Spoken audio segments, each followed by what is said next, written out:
ஒரு பெரியவருங்க உடம்பு சரியில்லை, கவர்மெண்ட் ஹாஸ்பிட்டல் அட்மிட் ஆகிட்டார். இங்கே தான் நர்ஸு பார்த்தது வயசானவர், பார்த்தா ரொம்ப எளிமையாக இருந்தார், சரியாக கவனிக்கலை. திடீர்னு நர்ஸ் அந்த ரூமுக்கு வரும்போது அவர் பசங்க பொண்டாட்டிலாம் இருக்குது. அவர் சொல்கிறாரு, ஒரு பையனை பார்த்து சமயபுரத்தில் இருக்கிற 10 வீடு நீ எடுத்துக்கோ அப்படின்ட்டார். இந்த நர்ஸு பக்குன்னு பார்க்குது, சமயபுரத்தில் 10 வீடா? இன்னொரு பையனை பார்த்தாரு, துறையூரில் 5 வீடு நீ எடுத்துக்கோ அப்படின்னா. இப்படி பார்த்தாரு, இந்த மலையில் இருக்கிற 10 வீடு நீ எடுத்துக்கோ, ஸ்ரீரங்கம் வீடுங்க மட்டும் அம்மா கிட்ட கொடுத்துருங்கன்னு சொன்னோன்னு போயிட்டாங்க. இந்த நர்ஸு அடுத்த 2 நாள் அந்த ஆளுக்கு அவ்வளோ பணிவிட செஞ்சுது. ரொம்ப பெரிய கோட்டீஸ்வரன், அதால் தாங்க முடியல.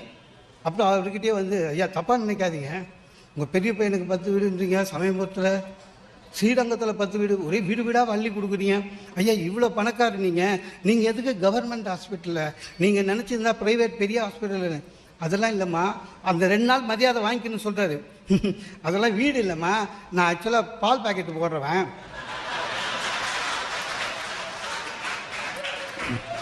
இந்த வீட்டிலலாம் நான் தான் இவ்வளோ நாள் போட்டுருந்தேன், இனிமேல் பசங்களுக்கு கொடுத்துட்டேன், என்னால் சைக்கிள் ஓட்டின்னு போக முடியாதுன்ட்டு.